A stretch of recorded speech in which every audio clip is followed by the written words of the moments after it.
It's $2 day. I have this. That's it. That's all I have left. We've set up the studio. This has almost been changed. So we're going to spend this and get as much art supplies as we can. And hopefully it'll make a good video. So that's it. So I have very little battery left on my camera, phone thing. Actually on the camera as well. We have 3 batteries with like that much battery left. I don't know how much that is, but it's like the last bar. And I don't have a battery charger because I think I left it back at the old place before the move. So we're just gonna literally use 3 batteries with very little juice left in them and stop and start recording a lot so it doesn't kill the recording. It will at some point, but hopefully nothing major that we can't just reshoot. And I've ordered a new charger that will probably arrive a few months from now. So we're just gonna have to keep the camera plugged in. Anyways, we're gonna go to the $2 shops.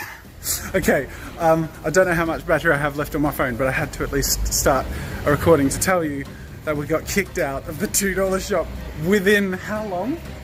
30 seconds. 30 seconds! Because I walked in holding a GoPro, PJ walked in with the camera. Obviously, we looked like a bunch of good for nothings, up to no goods, immature idiots. Well, I'm sorry to include you in that. It was mainly me, let's be honest. We did take photos in front of it to get a thumbnail for the first like half an hour, so they saw us prepping for something. Then I walked in. I wasn't even that obnoxious. I was being quiet. I had a low voice because felt like an idiot. Apparently they felt I was an idiot too. So we got kicked out, but that's okay because there's another $2 shop, and if I get kicked out of that, I'm literally going to paint on the $2 coin because that's the only way to resurrect this concept. All right, that was a success. We've gone into a much more friendly $2 shop, and I ended up with glitter pens. And this is my paper because that's all I could get because this is $2. So I had to negotiate with someone at the desk whose first language was not English, and it's hard to describe what you're doing for a YouTube video and you need a paper. So I eventually, he was kind enough to give me a piece of phone book paper, and that's what I have to work with because I am rigid when it comes to sticking to the rules of these art videos. It's a $2 challenge. I spent $2. Time to face the challenge. I'm working on the artwork and it's slower than I'd hoped because I'm facing a couple of issues.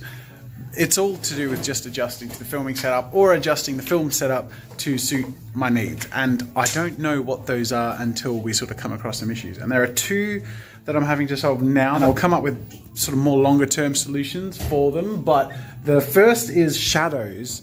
So at the moment I've sort of fixed it so that there's like a nice consistent shadow under my hand, but with the lights on in this end of the room, there are like 6 shadows because there are 6 ceiling lights. So I have to turn the ceiling lights off, but then it's too dim and I need to diffuse the light that's on there. So that's why I've got the softbox over there, but it just means I need to figure out a way to properly light all of this without the ceiling lights, which should be fairly straightforward. It just takes a bit of experimenting. The other and slightly more frustrating one is this. The camera that is hanging, the sway, I mean, you can just see it there.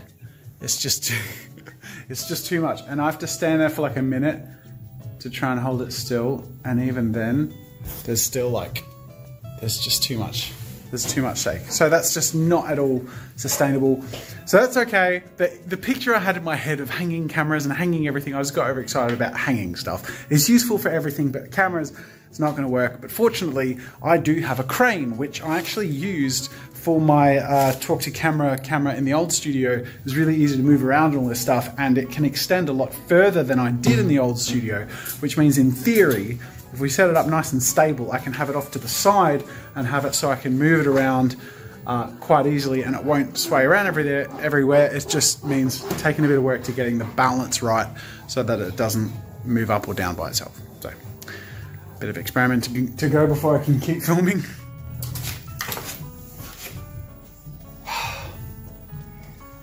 I love the idea of it. It just was not meant to be. There's a plate with a better twisting mechanism. Where's that? There it is. Keep it a bit firmer.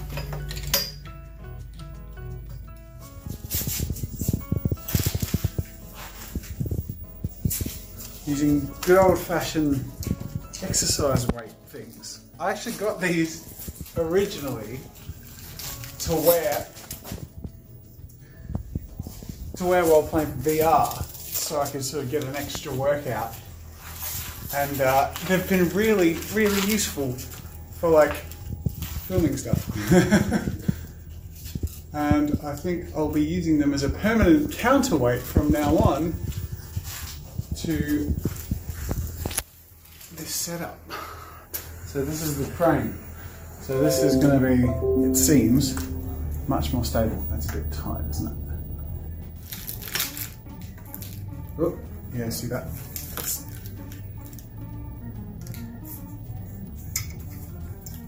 But that's holding pretty well. And that's quite a high, like I didn't go higher than that before. Really. So that's like a high top down. And I can also get angled shots way easier. And it's perfectly still. Solution! It's going to take up a lot more room in the studio, but that's okay, because there's a lot of room in the studio now. Let's get these wires back out. It's a lot more fun, and it looks a lot cooler in the video, but the high production value definitely comes with the expense of a lot more fiddling. Alright, I have a setup alteration. No longer is there a hanging camera and monitor, but instead they are both on the crane. So this is the crane that I used for the previous talk to camera setup in the old studio. It's a little more extended, so it's bigger this time around, and it's much more easier to maneuver. It's still quite large, obviously, compared to the old webcam setup, so it does take a little bit more setup and time to move between shots, but it's still fairly straightforward to get the shot that I want. So I can just sort of position it, get my focus. And the cool thing about the monitor is it actually has focus peaking. So as I change the focus, it can show you really clearly where the focus is. Oh, there you go. And then I can just get back to creating art. There's like a teeny tiny shake, but that's only because I just did the wobbles. So now it's rested. So yeah, it sorts itself out really quickly. And I think that's going to be much better moving forward. And there you have it. That's what you can get if you spend $2 on art supplies. With minimal investment, you can get creative and have a lot of fun. The point is also that, as you can tell, videos are getting... Okay, so what are the takeaways from today? The first is, if you're obnoxious in a $2 shop or in a public, what do you call it, business? You'll probably get kicked out. The second is, the studio's a work in progress. So we made some progress today. Look at my crane. Look at it. It's so cool. It's a thing of beauty. Something needs to be greased up. Anyways, that's very, look, I just put it all the way out of the way. Yeah, anyways, that's a thing of beauty and it's a work in progress, but some more progress has been made. Look, my vlog stick is back. I can do this now, just like I used to. Yay! One thing at a time. Still don't have audio on the computer setup. Still don't have my computer set up, which means I can't do the question of the day because the question gatherer isn't set up. But I will have that set up and I will answer questions tomorrow and do a massive Q&A to catch up on everything that's not caught up on yet. A lot of work to do.